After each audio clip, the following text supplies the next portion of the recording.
Շատ ուշ է Իրանի հետ բանակցություններ վարելու համար, հայտարարել է Միացյալ Նահանգների նախագահ Դոնալդ Թրամփը։ Նրանք ուզում են խոսել, ես ասացի շատ ուշ է։ Նրանց հոպը, ռազմաօդային ուժերը, նավատորմն ու ղեկավարությունը ոչնչացված է, գրել է Թրամփը սոցցանցի իր էջում։ Իսրայելը մեզ չի ստիպել գործողություն սկսել Իրանի դեմ, մենք բանակցություններ ենք վարել այդ խելագարների հետ եւ ես զգացողություն ունեի, որ նրանք առաջինը կհարձակվեն։ Այս հայտարարությունն էլ Թրամփն արել է Գերմանիայի կանցլերի հետ հանդիպման ժամանակ։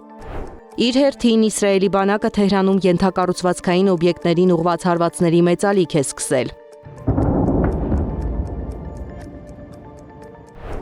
Մենք գիտենք, թե որտեղ է Նեթանյահուն անցկացնում իր հանդիպումները, հայտարարել է Իրանի բարձրաստիճան ռազմական գործիչ Յահյա Ռահիմ Սաֆավին։ Նրանք ցանկանում են Իրանը վերադարձնել շահի դարաշրջան եւ գերիշխել տարածաշրջանի նավթային եւ տնտեսական ոլորտներում։ Նրանք չեն հասնի իրենց նպատակներից որևէ մեկին, ասել է նա։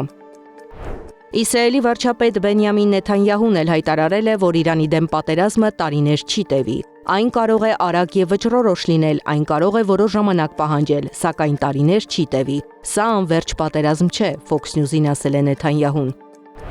Իրանը կոչ է արել եվրոպական երկրներին ձեռնպահ մնալ Թեհրանի դեմ Իսրայել-Միացյալ Նահանգներ համատեղ գործողությանը մասնակցելուց։ Այդ մասին հայտարարել է Իրանի արտգործնախարարության խոսնակ Էսմայիլ Բաղային, որն ասուլիս է տվել Թեհրանի հրթիռակոծված դպրոցներից մեկում։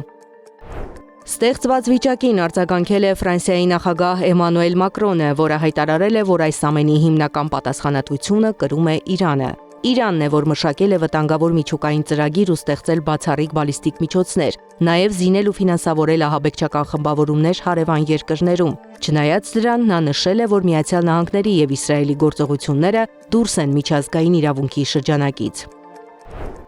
Մոսկվան կտրականապես եւ վճռականորեն կոչ է անում դադարեցնել ռազմական գործողությունները բոլոր կողմերից, հայտարարել է Ռուսաստանի արտգործնախարար Սերգեյ Լավրովը։ Նա նշել է, որ ոչ ատոմային էներգիայի միջազգային գործակալությունը, ոչ էլ Միացյալ Նահանգների հետախուզությունը չեն հաստատել, որ Իրանն ունի կամ փորձում է արտադրել միջուկային զենք։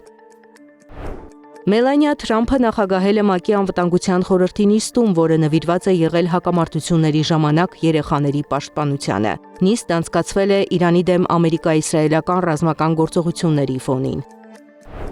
Մինչ ՄԱԿ-ում նիստ են վարել, Իրանի Մինաբ քաղաքում վերջին հրաժեշտն են տվել աղջիկների դպրոցի հրթիռակոծության հետևանքով սպանված 168 աշակերտուհիներին։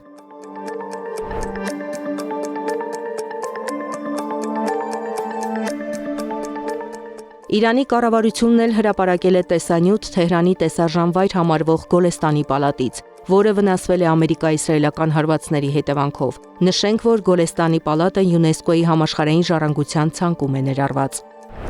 Եվ վերջում, Քուվեյթում բնակիչները ստիպել են խոցված F-15-ի ամերիկացի օդաչուին ծնկի գալ։ Նրանք օդաչուին շփոթել են իրանցու հետ եւ հեռացել են նրանից, երբ հասկացել են, որ նա իրենց դաշնակիցն է։ Զարա Սարգսյան, Նոնա Գևորգյան, ABC Media։